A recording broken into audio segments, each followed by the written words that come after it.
O ministro Alexandre de Moraes entra em desespero após descobrir que a manobra planejada pelo TSE, na verdade, impulsionou a campanha do presidente Bolsonaro.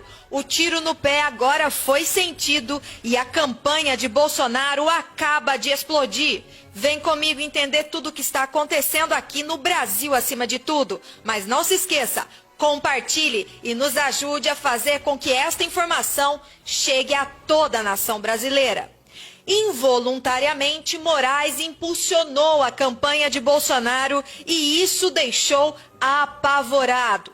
Mesmo que não querendo, Alexandre de Moraes conseguiu dar uma ajuda substancial na campanha à reeleição do presidente Bolsonaro. Depois que o magistrado determinou o bloqueio do Telegram, Jair Bolsonaro ganhou 135 mil inscritos em seu canal no aplicativo.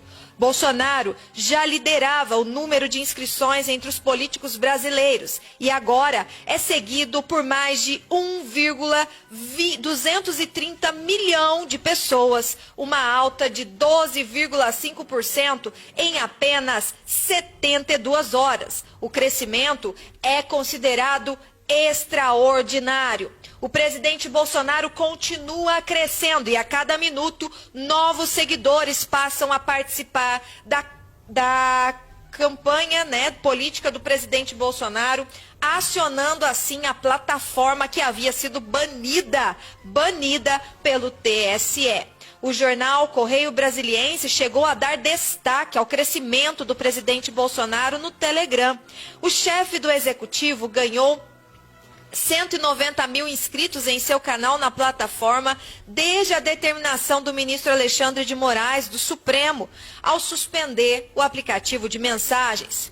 Na sexta-feira, dia 18, dia em que a suspensão foi divulgada, o presidente acumulava cerca de 1.086.000 pessoas no aplicativo.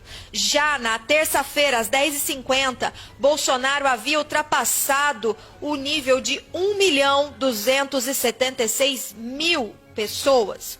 Um dos principais motivos do crescimento do Telegram é a insatisfação de usuários com redes sociais como Facebook, Instagram e Twitter. Essas plataformas vêm limitando ou suspendendo conteúdos há alguns anos, bem antes mesmo da pandemia.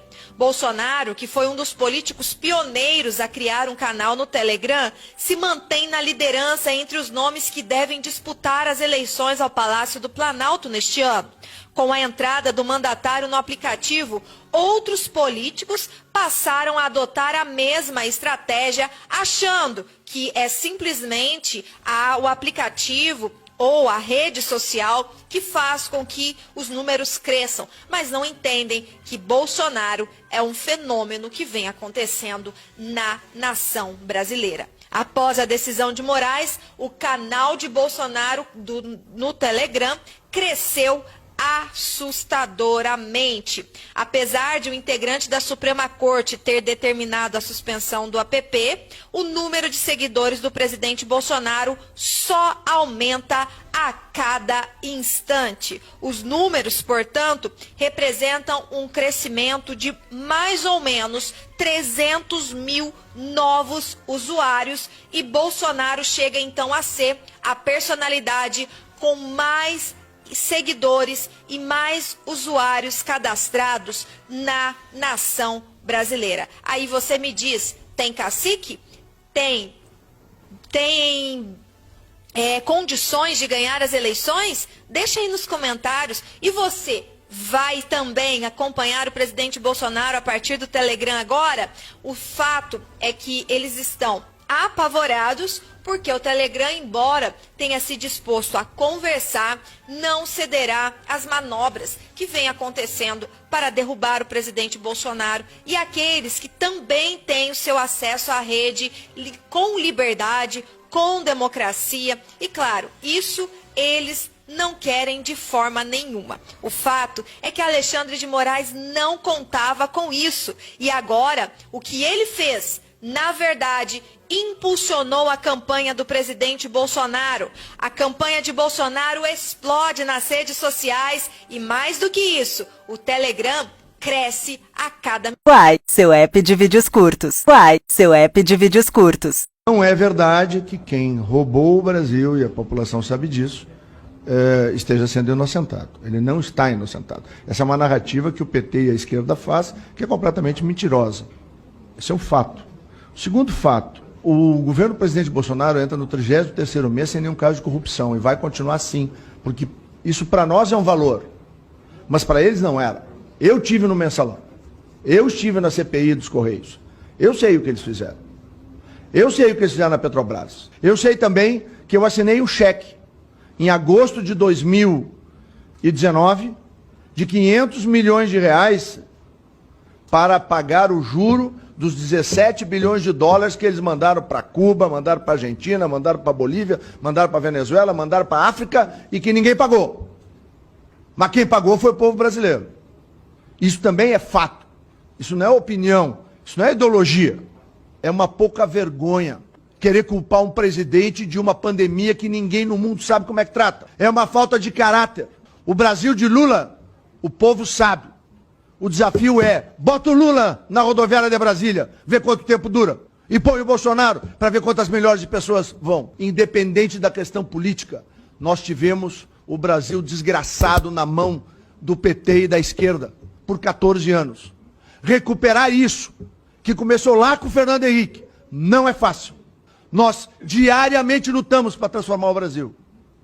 E tanto é verdade que a população reconhece que aonde a gente vai nesse país, a gente vê as famílias de verde e amarelo. E o Brasil hoje tem um presidente que serve o seu país, que teme a Deus, que protege o direito de propriedade, que protege as liberdades individuais. Um governo que em pouco mais de 5 meses se transformou no 3º país do mundo que mais vacina. Algum governador pagou vacina no Brasil? Não. Apenas o presidente Jair Bolsonaro. O Brasil tem 600 milhões de doses de vacina comprada. 62% da população adulta já tomou a primeira dose. Nem os Estados Unidos têm isso. Só a China e a Índia. Portanto, vamos com calma. O Brasil é um dos países que mais curou gente do Covid. O sistema de saúde brasileiro não falhou. O sistema de saúde brasileiro funcionou. Uai, seu app de vídeos curtos. O ex-presidente Lula mente. Ele está sendo mentiroso. Porque, primeiro, ele não foi absolvido e nem inocentado. Isso é muito claro. Eu proferi uma sentença contra ele, como juiz, aplicando a lei, e o condenei por corrupção e lavagem. Outra mentira dele, ele coloca como se tivesse sido eu apenas que tenha praticado esse ato. Mas a minha sentença foi confirmada pelo tribunal em Porto Alegre, por outros 3 magistrados profissionais que confirmaram. Depois, essa decisão foi confirmada de novo em Brasília pelo STJ, por outros 5 magistrados.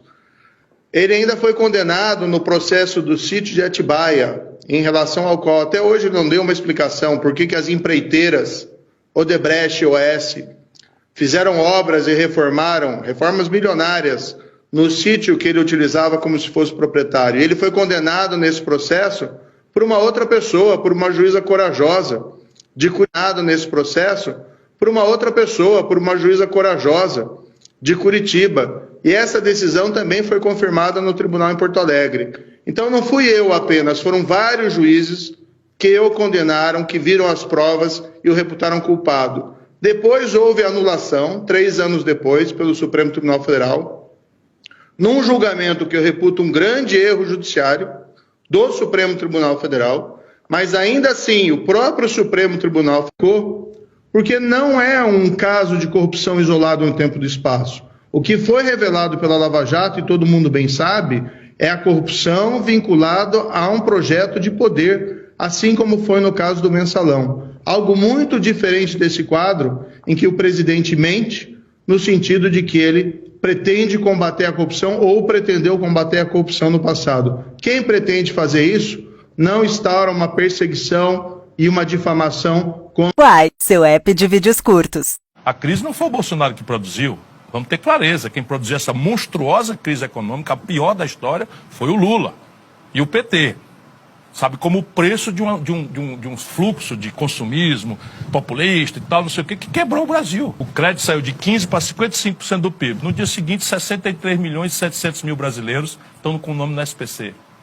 6 milhões de empresas estão com o nome no Serasa, quebrados, humilhados, 1 milhão de estudantes brasileiros. Uai, seu app de vídeos curtos.